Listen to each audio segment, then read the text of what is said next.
Thank you for calling the Turner Free Library's Dial a Storyline for Adults. This is The Poet and the Spider by Cynthia So, Part 2. You make it home. Months have passed since you first set out, and now you have less than half a year to prepare. There are some abandoned mines near your village. The Spider of Bruises and Plums takes up residence there. It was an ordeal getting home. Men were always leering at Bruises and Plums. You've always known that you were plain, with your cropped hair and your worn, ashen clothes. You are invisible to men most of the time. But the way they looked at Bruises and Plums made your puny fists itch. You wanted to give them plum-colored bruises. An abyss of horror widened in you, and you forgot that you were ever terrified of Bruises and Plums to begin with. One night, Bruises and Plums, who always reverts to her spider form when the two of you are alone, asked, "Are you jealous of me?" "What?" You pulled your blanket up to your chin. You slept under the bare sky more often than not, unless you met someone kind enough to let you have a bed for free. And with the way men eyed Bruises and Plums, you couldn't be sure it was just kindness anymore. "Men look at me and not at you," Bruises and Plums said. "I've noticed how tight your shoulders become whenever they look at me. Are you jealous of me?" You could have scoffed. "Jealous? I'm angry. Nobody should look at you like you're meat." "You looked at me like I was a monster." You shivered, and not just because of the chilled night. You did threaten to eat me. "You mean I looked at you like you were meat." "It's not the same," you hissed, throwing your blanket off and sitting up. Bruises and Plums was a jagged tangle of legs on the ground, fractured by the moon into so many shadows. "Yes, it's not the same because I know I can eat those men whenever I like." Bruises and Plums was still so infuriatingly nonchalant. You, on the other hand, were defenseless against me. There was a barely restrained beast in you, wild and scrabbling, but you weren't sure why. "I don't want men to look at me. I don't want them to look at you either." Bruises and Plums was silent. You rested your chin on your knees, goosebumps rising along your arms as you glared into her crowd of eyes. "You don't look at me like I'm a monster anymore," she murmured after a while, the crescent cusp of the moon reflected in every one of her eyes. "Anyway, you're home now, in your safe little village. Your parents were barely upset with you having been gone so long, resigned to the incomprehensible ways of their impious daughter. Your sister is livid and refuses to speak to you for a whole week. You meet Bruises and Plums every day in the mines. She reads your poems and utters condescending remarks about your lexical choices and your atrocious neglect of tone patterns. Every day you venture down into her new home, her web has grown a little larger and more complicated. You are always cautious not to disturb any part of it. You sneak her portions of food from home, dishes of braised pork belly and stewed taro. She is skeptical at first, prodding at the pieces of food with the tips of her bristling legs, but ends up declaring, "This is nice, though not as delicious as your soul would be." You are quite sure that this is a joke. The glint of malice in her eyes is as generously sugared and warming as a bowl of sweet potato and ginger soup, your favorite dessert. "Why do you want to become court poet?" Bruises and Plums asks, after having calmed from a particularly heated debate about caesuras. She is adamant that your poems don't contain as many caesuras as they ought to, and that, by the heavens, caesuras are meant to occur before the last 3 syllables in a line, not wherever you feel like shoving them. You tell her about the time you saw the poem of the land and the Empress. "Ah, yes," Bruises and Plums sighs. "They visited us. The Empress had heard of us and our love of reading. She explained to us the project that she and her court poet were undertaking. When she spoke of her poet, it was with such sparkling praise that she could have made her own jeweled crown out of her regard. The poet followed a week or 2 later. She admired the Empress greatly for conceiving of the project in the first place, and told us that she was so looking forward to the day that she would draw the final stroke on the last character of the poem and be able to look upon her empress again. Her eyes held more wistfulness than a willow. You imagine the court poet lifting her brush from the golden dress for the last time and looking up to meet her empress's gaze. You imagine them recognizing each other's longing, and the poet taking the only step that still remained for her, towards her empress, until what had been the entire span of their country and all its secrets and stories was crushed to nothing between the meeting of their bodies. Oh. You blink away the vision and shift closer to your spider, the immaterial distance between you suddenly bitter and yawning. In her infinite eyes, you cannot see the wistfulness of a willow, but are they not similar to those pools of midnight ink you dreamed of drowning in so long ago? Do you miss your sisters? You ask Bruises and Plums. She had mentioned one of her sisters, and you realize you never even saw them. You went looking for the Spider Sisters, who number 7 in total, and ran into only Bruises and Plums, or maybe she ran into you, and the two of you walked away from the caves without you even glimpsing another spindly barbed leg. Of course, she says, the spider of blood and cherries most of all. She's the closest to me. We like all the same poems. It hasn't even occurred to you that the sisters would not share the same taste in poetry. You are slightly indignant now, wondering if you might have met a sister less antagonistic towards your writing. Did you fight with any of them? We are sisters, Bruises and Plum says, with a sly tilt of her head. Do you fight with your sister? Your sister only recently smiled at you for the first time since you returned from your trip. You know I do. We have the most vicious fights. I almost bit the head off of one of my sisters once. I think Blood and I might be the most violent. It's in our names. Whose head did you almost bite off? Was it Blood's? It occurs to you that you could shorten Bruises and Plums' name further, but you don't think you want to. Just Bruises or just Plums wouldn't fit right. No, it was Jade and Cabbages. You snort. Jade and Cabbages? Really? Don't make fun of her name. Bruises and Plums sound stern. There's disapproval in her voice, like wood scraping against wood, but she's grinning and showing her fangs, as so often these days, to let you know exactly how harmless she is. Only her sisters are allowed to mock her. Tell me all their names. You slide yourself underneath her.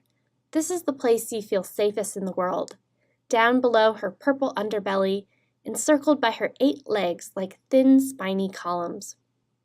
So you know Blood and Cherries and Jade and Cabbages. There's also sunflowers and egg yolks.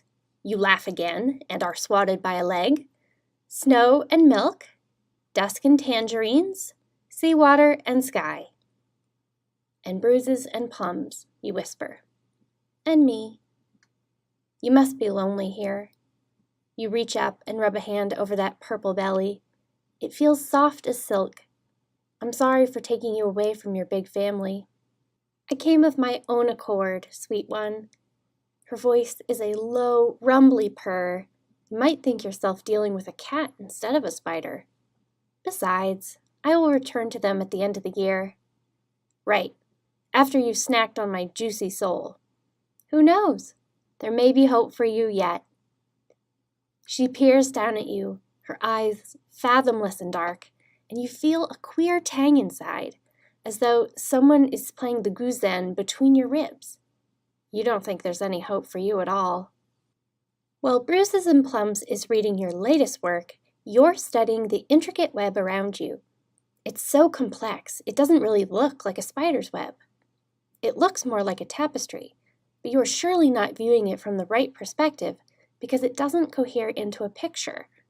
You've been more and more curious about it lately, trying to discern meaning in its patterns, the density of threads in one area compared to the sparseness in another, the shapes that the threads form, some angular and some round, octagons and ovals, frenzied spirals and relaxed waves.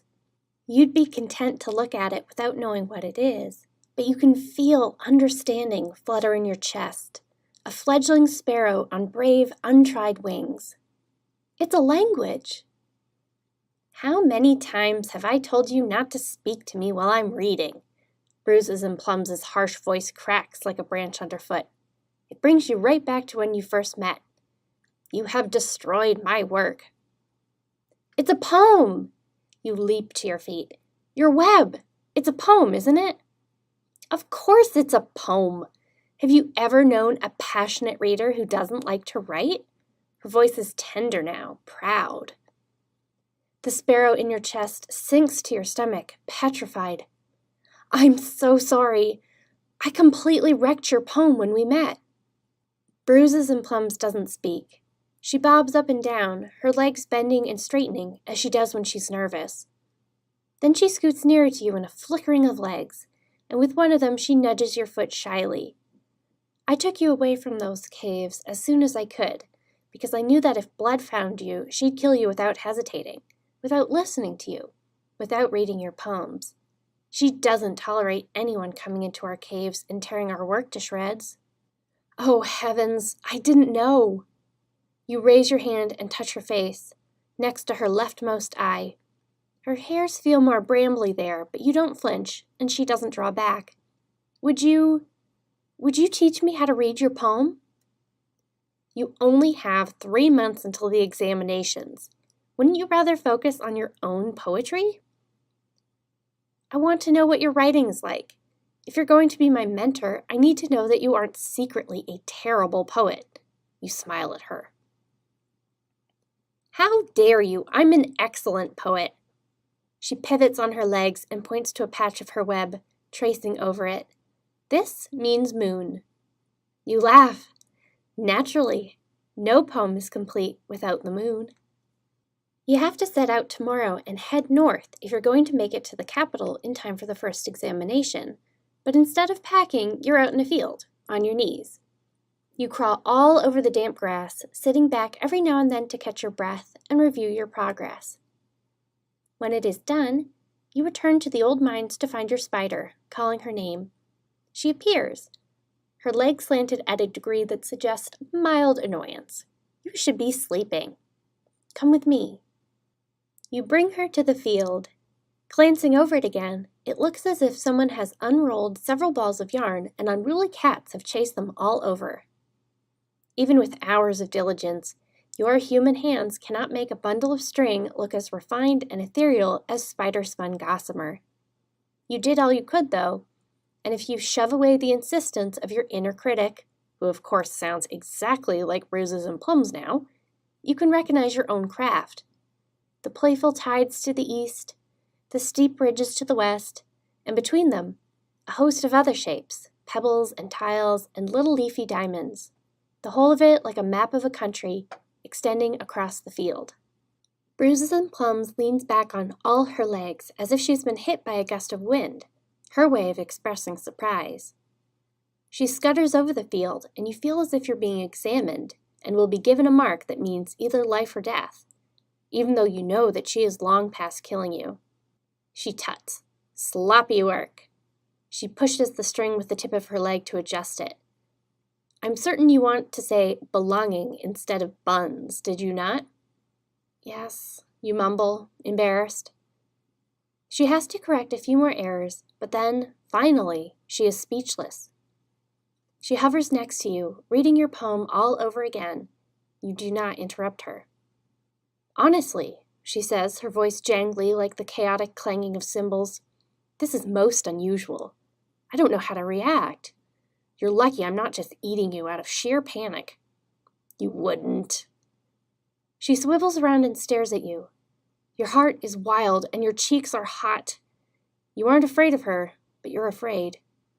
Are you still going to the capital to sit the examinations? She asks. I've thought every day about what you told me, about the Empress and the last court poet, and I don't think anyone is ever going to be able to replace the Empress's poet. I think when I'm with you, I'm already someone's poet, which is what I'm trying to say with this. You gesture to the strings, unless you can't tell because I'm just such an awful poet. You're far from awful. Bruises and Plums' voice is as hushed as a silvery web, thanks to me. She presses her legs against yours and you giggle. She spins a thread in front of you, a pattern that she taught you once. It's the word for when a spider loves someone so much she wants to bite their head off, but she tries her best not to. The thread gleams rich and silver in the moonlight. You wrap your arms at once around all 8 skinny, inky legs and rub your cheek against your spider's briary face, heedless of the scratches. You feel just the way the court poet must have felt when she finished the poem of the land, unwilling to ever let any distance come between her and her empress again. If I never sit those exams, I'll never fail them. So you can never eat me now, bruises and plums. Let others have the river of gold. To you, the web of silver is worth far more. That was The Poet and the Spider by Cynthia So, Part 2. For past recordings, please visit our website, turnerfreelibrary.org.